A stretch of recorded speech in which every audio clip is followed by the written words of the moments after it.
Excited for the divisional round along with Peter Schrager and Kyle Brandt. My name is Kay Adams, and you're Michael Robinson. What's going on, peeps? Let's get it. I almost got my own name. I know. I saw that. I need to wake up. I haven't had any coffee yet. What did you do in New York yesterday? Get out and about? Absolutely nothing. I stayed in my hotel room and looked at television. One-man party. Games. Yeah. Yeah. Oh, welcome to New York City during quarantine. All right, it's time for the lead block. Let's do it. Lead block. Yeah, getting to our guy, our very own Tom Pelissero with some news here. Tom P. and Rob is saying it was a big day in the NFC East yesterday. We'll get to the Cowboys in a bit. The Eagles let go of their Super Bowl winning head coach, Doug Pederson. What led to that decision?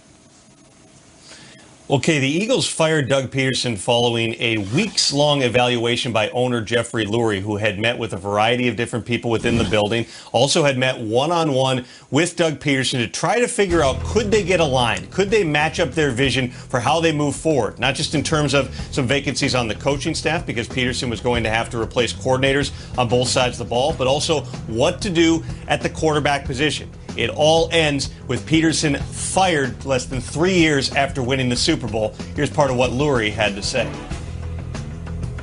Very few people probably after success deserve to lose their job. This is much more about the evaluation of whether the Eagles moving forward, our best option is to have a new coach. And that's really what it's about.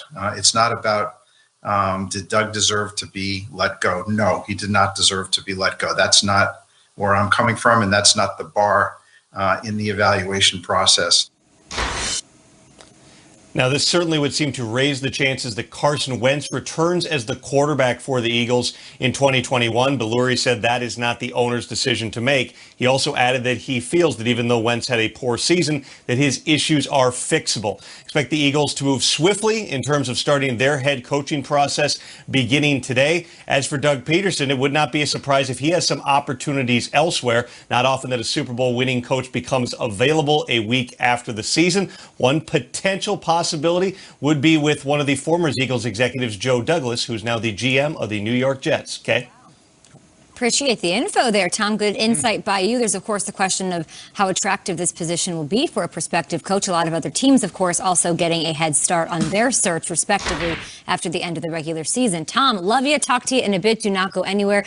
Big news out of Philly. Shregs, what do you make of the Eagles parting ways with Doug Pederson? Yeah, it's not often you see a Super Bowl winning coach fired 3 years after they put a statue of him and his quarterback in front of the building. All right, so here's how I got it. Week 17, the whole tanking, did they tank? Had nothing to do with this. I'm told this is not at all even a conversation as to why Pederson is no longer the coach. So for a lot of fans saying he couldn't face the team after what happened, that's hogwash. That wasn't the case. The issue here was that they had to hire some new coaches on the assistant side. Doug Pederson wanted full say in that and say, okay, let me take care of this and let me see who's going to work best. Management and ownership, from how I hear it, they wanted to have some input as well. Then it started getting into, well, Doug wants to do this, do that, do this, and then management said, well, let us weigh in as well.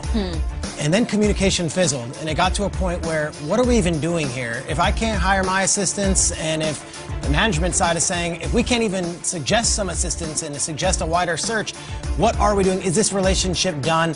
It is. And he was let go. He agreed, said it's fine.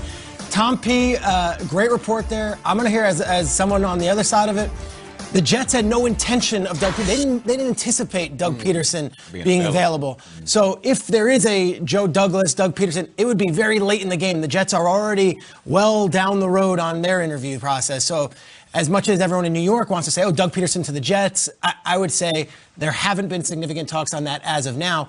But to me, this was all about communication and the staff that Doug Pederson was going to have to bring back, not so much Carson Wentz or even Week 17, what happened there in that disaster against Washington. It's incredible information. Can I give you an emotional response? I was really pissed off when I found out the news. Like, I feel like they just fired in his own way a Philadelphia legend. I feel this felt like the Red Wedding. Like this was the green wedding. I feel you though. I was there, personalized this. I was there as the parade came down Benjamin Franklin Parkway and fans were tossing beers to Pederson and he was a god amongst men and they were literally worshiping him. And now, bam. And it's not just after the Super Bowl. It's after a division title and a home playoff game last year. Just gone.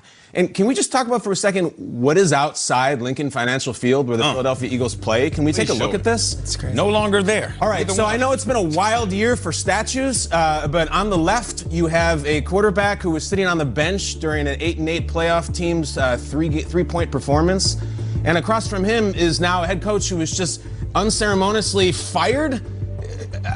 Dramatically, apparently, and now this is is this gonna stay there? Do you honestly? I'm not even making a joke politically. Do you tear down the statue, or do you leave it there? Because it has not aged well, and it's almost kind of embarrassing that they did that to that guy. My take was, there's no way this is about football. There has to be some sort of inner strife, some sort of personality disagreement, because you would never take a Super Bowl winning in Philly, not New England, not Green Bay, Philadelphia. He won a Super Bowl. And now he's gone. I'm still kind of pissed about it. Yeah, I mean, it's weird, right? I didn't really know how to respond to this when I first heard it, guys, quite frankly. Super Bowl winning head coach. And it just seems like the organization, this is what it seems like. It seems like the organization chose Carson Wentz over Doug Pederson.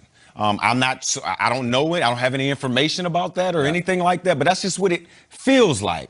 And going back to that statue you just showed, if they didn't take it down when Carson Wentz was the starter, I don't think they're going to take it down now, because to me it was a constant reminder to Carson Wentz that you did not win the Super Bowl. Constant reminder to Carson Wentz every time he walked in to that stadium. And I always go back to that comment. I think NFL Films picked it up when Carson Wentz was on that podium with Nick Foles during that Super Bowl.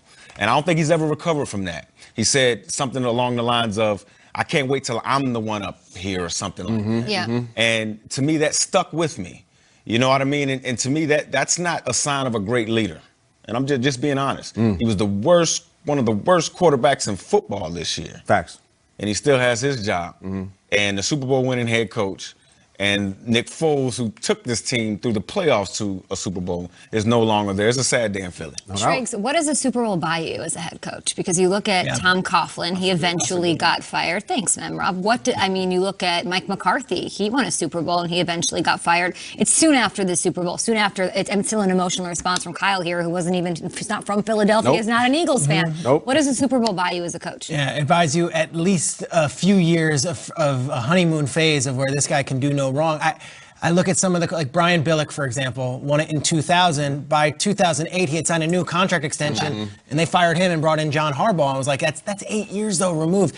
It's so rare, Kay. Do we see it 3 years? This is a really small. To think about all those guys. To your points, we're on a parade float together and having this black. And it wasn't like it was in black and white. Yeah. Our show is in its 2nd year. We're only in our 5th year. Like, it was that recently that the Eagles all had this. And Doug, right? And I don't, Tom's saying he's got, like, I don't know. Doug doesn't have a job lined up. Like, basically, he's saying, I'd rather go out on this and say, I can't work under these conditions. And I know it's not his choice, but it fizzled to the point where it was irreconcilable. To where Doug Pederson doesn't have a long line of teams. It's hard to believe he doesn't, because if he really stood with wanting to have his say with his assistants, you don't really put that out there unless you're willing to be like, I have other options. But as a head coach, don't you want to be able to hire your own assistants? I mean, it's your voice that in your vision that they have to make sure it gets through the locker room. So I understand where Doug Pederson is coming from, but at the end of the day, we all got to make business decisions. Is that not normal, Triggs, that management would want to have a say? Look, a lot of coaches say, I'm bringing my guys. And it's at where the Eagles, the way they've worked, even back from Joe Banner and Andy Reid, it's like management likes to have a say in it. And I don't think that's wrong. They won a Super Bowl with management having a say in it. Every organization is different. And it wasn't like they were saying, you need to hire this guy. I think it was just conversations at the end of the season. Let's have it open and honest. And I don't think Doug was willing to listen. And I don't think they were too receptive to the way that he was going about it either. What does it mean for Carson? It's a great question. That's the elephant in this room. Yeah, it is, and I don't know that one. Peter, I have your source and your intuition. You know what my intuition is? I think Doug Pederson stayed with Carson Wentz a really long time on the field last year, like strangely long. Yes. And if I had to envision what went down in that room, I think he's sitting there and he's saying to Mr. Lurie, like, I want to play Jalen Hurts is better. And Jeffrey Lurie's saying, well, you're playing Carson. And he's like, no, I'm not. Well, you're fired. You know when they signed that extension in 2019 and Carson Wentz? The Eagles, whose social media is extremely conservative. Yeah. You know the video that I put out? I think Jeffrey Lurie loves Carson Wentz. This is the skit that they did after the contract. And I'm making this up. Summer 2019. All right, North Dakota kid. How about playing with Eagles for many more years? I like the sounds of that. You up for it? You gonna sling it? Yes, I am. All right. All right, that's out of character. And I looked at the statement that Jeffrey Lurie made. They signed that extension. It's constant face of the franchise, face of the franchise, face of the franchise. Yeah. I think ownership wanted Wentz. I'm not sure Pederson did. I think that's why he's gone. My opinion, my theory. Yeah, and again, Wentz was one of the worst quarterbacks in football this year. What was it, like 15 interceptions, 50 sacks, 10 fumbles. And again, when you look at the film, people will say, hey, you know, he had injuries on his offensive line. Yeah, he did have some injuries, but last year he had injuries, and we saw him will this team to 3 or 4 wins at the end of the season. It just seems like for Carson, if everything isn't perfect, if everything isn't to his liking, he's going to complain. And this is stuff that I've heard from guys in the locker room. I'm not too sure that Carson has the entire locker room. Divorces are expensive. Yes, they are expensive, and especially in this case, Kay, again, I think when they initially signed Carson Wentz, they should have thought a little bit more about his leadership in that locker room. You look at the end of that game that Jalen Hurts won at the end of the season. You had players talking about his leadership style. And I think the ownership needs to really listen to players in that locker room and understand that maybe Carson Wentz isn't the leader that they think he is. Yeah, look, now the Eagles' job is vacant. They're a week behind everybody else. Right. Is that a desirable job? That's the question right now, because salary situation's a nightmare. You've got the quarterback quandary that you have to walk into. Do you hire a guy for Hurts or for Wentz? I know they ain't hiring Lincoln Riley, Peter. Well, you know what?